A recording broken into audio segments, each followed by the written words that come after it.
Income from salaries में हमें 3 section पढ़ने हैं सैलरीज के। सेक्शन 15 है, सेक्शन 16 है और सेक्शन 17 है। ठीक है, इसके साथ साथ में हमको कुछ डिडक्शन और एग्जेम्पशन के सेक्शन पढ़ने हैं और रूल्स हमको पढ़ने हैं इनकम फ्रॉम सैलरी से रिलेटेड। ठीक, इनकम फ्रॉम सैलरीज में हमको जो एग्जेम्पशन मिलेंगे, ऐसी सैलरी इनकम होगी कुछ कुछ जिसको इनकम टैक्स डिपार्टमेंट सैलरी ही नहीं मानेगा, है ना। भले वो आपकी इनकम है लेकिन आपकी इनकम नहीं मानेगा, उसको छोड़ देगा। जैसे एग्रीकल्चरल इनकम इनकम होती है लेकिन उसको छोड़ देते हैं, वैसा ही सेक्शन 10 में हमको कुछ एग्जेम्पशन मिलेंगे। 80C के डिडक्शन हमको मिलते हैं। सेक्शन 80C से 80U में पूरे डिडक्शन होते हैं, तो सैलरी से रिलेटेड बहुत सारे डिडक्शन हमको सेक्शन 80C में मिलते हैं, तो हम यहाँ पर पढ़ेंगे। ठीक, इनकम फ्रॉम सैलरीज पढ़ने के लिए हमको ये जानना होगा कि सैलरी होती क्या है ना। हर हेड ऑफ इनकम में एक चौकीदार होगा, है ना। हर हेड ऑफ इनकम में एक चौकीदार होगा, वो चौकीदार होता है चार्जिंग सेक्शन। ठीक है, वो चार्जिंग सेक्शन ये बताता है ना। आप ऐसा मानो पांचों हेड ऑफ इनकम को कि 5 कमरे हैं, है ना, और उन पांचों कमरों के सामने एक दरबान खड़ा है, एक चौकीदार खड़ा है जिसका नाम है चार्जिंग सेक्शन। वो चार्जिंग सेक्शन अलग अलग तरह की इनकम को देखता है और बताता है कि ये इनकम इस कमरे में आएगी या नहीं आएगी, है ना। तो इनकम फ्रॉम सैलरीज में चार्जिंग सेक्शन है सेक्शन 15। ये सेक्शन 15 हमको बताएगा कि कौन सी इनकम सैलरी इनकम के अंदर में आएगी और कौन सी इनकम सैलरी इनकम के अंदर नहीं आएगी। जो सैलरी इनकम के अंदर आएगी उसको वो सैलरीज में जोड़ते जाएगा, और जो सैलरीज इनकम में नहीं होगी उसको बाहर भगाते जाएगा, बोलेगा दूसरा दरवाजा चेक करो, है ना। तो ये चार्जिंग सेक्शन आपको हर हेड ऑफ इनकम में मिलेगा। तो सैलरी के लिए चार्जिंग सेक्शन कौन सा भाई? Section number 15। दूसरा, हर हेड ऑफ इनकम में आपको डिडक्शन का एक अलग से सेक्शन मिलेगा, है ना। मतलब उस पर्टिकुलर हेड ऑफ इनकम के लिए अलग अलग डिडक्शन इनकम टैक्स ने बना के रखे हैं। तो सैलरीज के लिए भी इनकम टैक्स एक्ट ने सेक्शन 16 में डिडक्शन दे करके रखे हैं, है ना। तो सैलरीज के लिए डिडक्शन का सेक्शन कौन सा हुआ? सेक्शन 16। अब हर हेड ऑफ इनकम में आपको कुछ डेफिनेशन वगैरह बताएगा, ये बताएगा कि सैलरी इनकम में क्या क्या चीजें आएंगी, है ना। हाउस प्रॉपर्टी में क्या क्या चीजें आएंगी, पीजीबीपी में क्या क्या चीजें आएंगी। तो ये जो सेक्शन होगा जो डिफाइन करेगा सैलरीज में, ये सेक्शन सेक्शन नंबर 17। तो हमको ये 3 सेक्शन पढ़ने हैं। 15 में चार्जिंग सेक्शन है, 16 में डिडक्शन है और 17 में मीनिंग है, डेफिनेशन है कि कौन कौन सी चीजें सैलरी में आएंगी, कौन कौन सी चीजें सैलरी में नहीं आएंगी। आई बात समझ? अब सैलरी इनकम के लिए 2 चीजें जरूरी है। ठीक है, क्या क्या 2 चीजें होती हैं? 2 लोग होंगे और उन दोनों के बीच में एम्प्लॉयर या एम्प्लॉय का रिलेशनशिप होना चाहिए, है ना। यदि कोई इनकम सैलरी इनकम कहलाना चाहती है ना, तो एक तो पे करने वाला होगा और दूसरा रिसीव करने वाला होगा, है ना। हम बात कर रहे हैं इनकम टैक्स की, मतलब इनकम की, तो इनकम किसको होगा? जो रिसीव कर रहा है उसको इनकम होगी। तो जो रिसीव कर रहा है ना उसके, और जो पेमेंट कर रहा है, उन दोनों के बीच में मास्टर सर्वेंट, एम्प्लॉयर एम्प्लॉय का रिलेशनशिप होना चाहिए। ठीक है भाई, देखिए, जैसे ये एक एम्प्लॉयर है, ये इसको हम मास्टर बोल रहे हैं, ये एक एम्प्लॉय है जिसको हम सर्वेंट बोल रहे हैं। ये एम्प्लॉय मास्टर को क्या दे रहा है? सर्विस दे रहा है ना। अपना कोई टेक्निकल सर्विस, अपना कोई प्रोफेशनल सर्विस, है ना, वो दे रहा है। और मास्टर जो है, एम्प्लॉयर जो है, इस सर्विस के बदले इस एम्प्लॉय को क्या पेमेंट कर रहा है? कंसिडरेशन पे कर रहा है, जिसको हम क्या कह रहे हैं? सैलरी बोल रहे हैं। उस कंसिडरेशन को हम क्या बोल रहे हैं? सैलरी बोल रहे हैं। अगर देने और लेने वाले के बीच में एम्प्लॉयर एम्प्लॉय का रिलेशनशिप है तभी ये सैलरी है। यदि एम्प्लॉयर एम्प्लॉय का रिलेशनशिप नहीं है तो ये जो पेमेंट रिसीव कर रहा है इसके लिए ये इनकम सैलरी इनकम नहीं होगी, या तो वो बिजनेस इनकम होगी, या तो वो पीजीबीपी इनकम होगी, या तो वो अदर सोर्स ऑफ इनकम होगी इस एम्प्लॉय के लिए। ठीक है भाई। अब देखिए, मान लीजिए एम्प्लॉयर एम्प्लॉय का रिलेशनशिप है ना, तो अब जो पेमेंट कर रहा है उसके लिए वो सैलरी क्या है, बिजनेस खर्चा है या प्रोफेशन का खर्चा है, और जो रिसीव कर रहा है एम्प्लॉय उसके लिए ये सैलरी इनकम। अब देखिए कुछ एग्जांपल हम देखते हैं। यहाँ पर क्या लिखा है, एम्प्लॉयर एम्प्लॉय रिलेशनशिप नोट्स है, ये नोट्स हम देखते हैं। Income is taxable under head, uh का मतलब under head salary, only if there is relationship of employer and employee between the payer and paying. देने वाले और लेने वाले के बीच में कैसा रिलेशनशिप होना चाहिए भाई, एम्प्लॉयर एम्प्लॉय का रिलेशनशिप होगा, तभी ये सैलरी हेड के अंदर में आएगा। यदि एम्प्लॉयर एम्प्लॉय का रिलेशनशिप नहीं है तो सैलरी हेड में नहीं आएगा। The relationship of employer and employee is that of master and servant, है ना, मालिक और नौकर का रिश्ता होना चाहिए। ये रिश्ता क्या कहलाता है, ये रिश्ता मालिक और नौकर का कहलाता है, तब वो सैलरी कहलाता है। Employer master is a person who gives direction or who controls the performance of his employee, है ना। मालिक कौन होगा भाई, जो डायरेक्शन देगा या जो कंट्रोल करेगा परफॉर्मेंस ऑफ एम्प्लॉय को, वो मास्टर होगा। एम्प्लॉय कौन होगा, employee is the person who follows the instruction of his master, है ना। मालिक का काम सुनेगा और वो काम करेगा, तो वो बंदा एम्प्लॉय होगा। अब देखिए एक एग्जांपल है, ठीक है। एक कॉलेज है, कौन सा कॉलेज है भाई, मैथ्स यूनिवर्सिटी, है ना। हमारा कॉलेज मान लो मैथ्स कॉलेज है, ठीक है। यहाँ पर एक एम्प्लॉय है, कौन एम्प्लॉय है, गिरीश कश्यप एम्प्लॉय है, ठीक है। गिरीश कश्यप का काम क्या है, लेक्चर लेना, है ना। असिस्टेंट प्रोफेसर का जो भी काम है वो सारे काम करना गिरीश का काम है। कौन एम्प्लॉयमेंट दिया है गिरीश को, मैथ्स यूनिवर्सिटी। कौन एम्प्लॉयमेंट दिया है, मैथ्स यूनिवर्सिटी। तो गिरीश कश्यप किसका एम्प्लॉय है, मैथ्स यूनिवर्सिटी का एम्प्लॉय है। मैथ्स यूनिवर्सिटी, है ना, गिरीश कश्यप को जो भी बोलेगा गिरीश कश्यप वो काम करेगा, असिस्टेंट प्रोफेसर का जो भी काम होगा वो, है ना। इसके बदले मैथ्स यूनिवर्सिटी गिरीश कश्यप को क्या देती है भाई, सैलरी देती है, ठीक है भाई।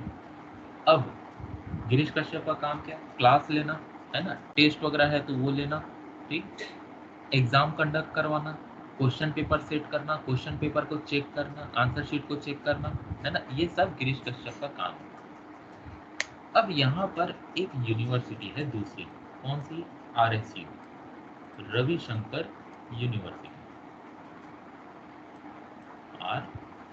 RSU, है ना, रविशंकर यूनिवर्सिटी है।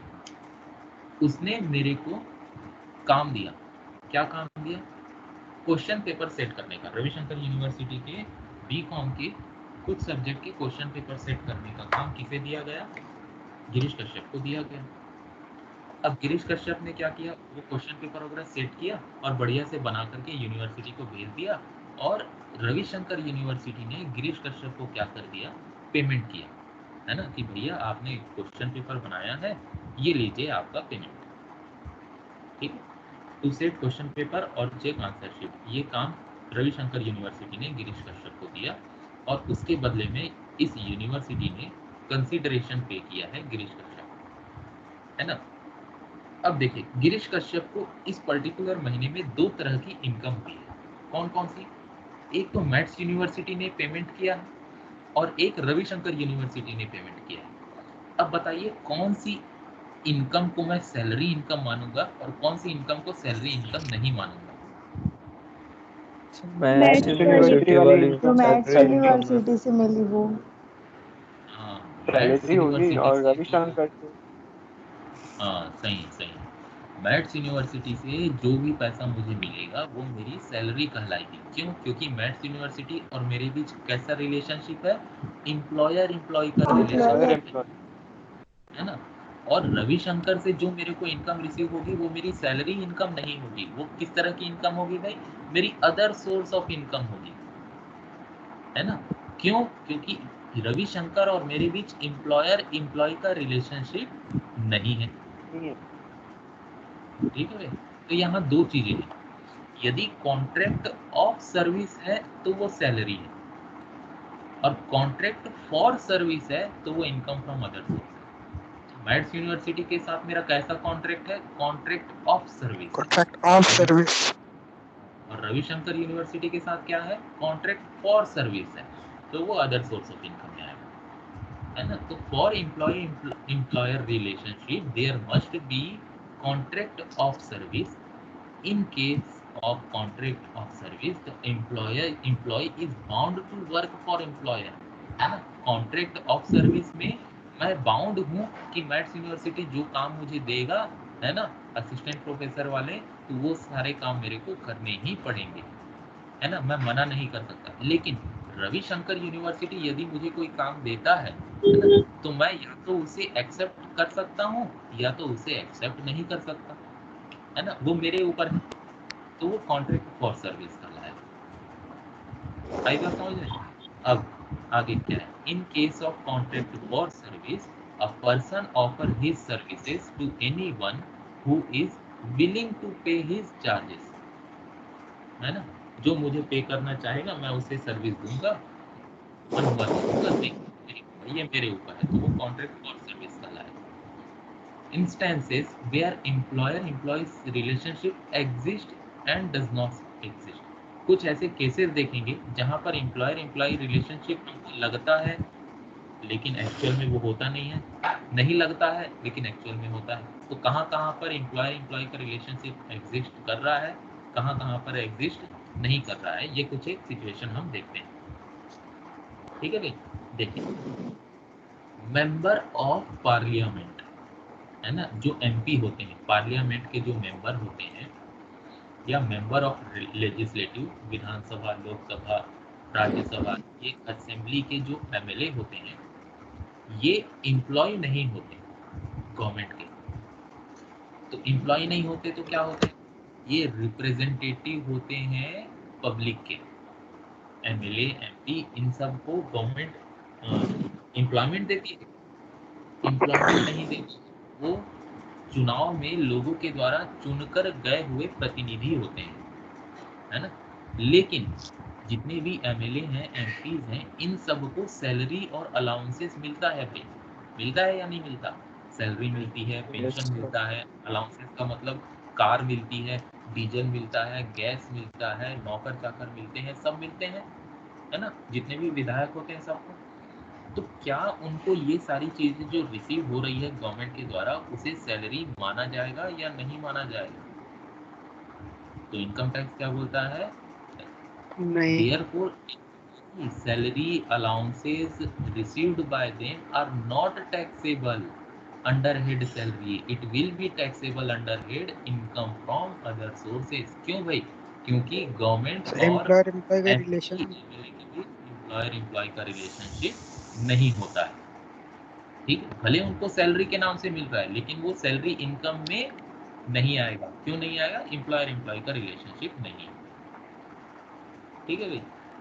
पॉइंट नंबर 2 देखते हैं। Salary received by ministers in the government are taxable under head salary. ठीक है?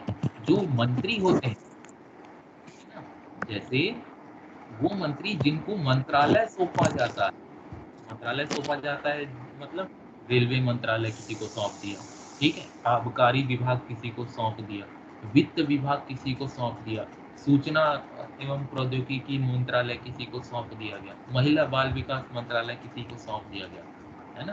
तो इस तरह से जो मंत्रालय को सौंपा जाता है ना, उन मिनिस्टर को जो सैलरी मिलती है वो सैलरी अंडर हेड, वो इनकम फ्रॉम सैलरी में आती है, इनकम अंडर हेड सैलरी में आती है। ठीक है? क्योंकि गवर्नमेंट क्या कर रही है, उनको मंत्रालय सौंप रही है, तो यहाँ पर एम्प्लॉयर एम्प्लॉय का रिलेशनशिप बन रहा है। ठीक है भाई?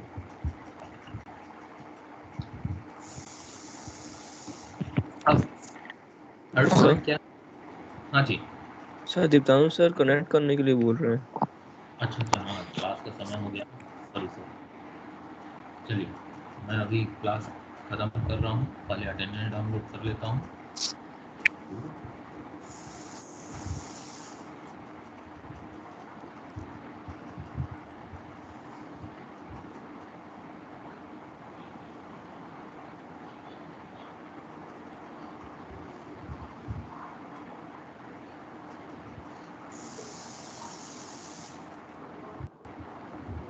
तो ये अभी तक हमने जितना पढ़ा है ना, उसको एक बार रिवाइज कीजिएगा। ज़्यादा नहीं पढ़ा है, 5-10 मिनट में रिवाइज हो जाएगा, ठीक है? Yes sir. यस। फिर हम कल आगे बढ़ेंगे। और सैलरी को भाई मेरे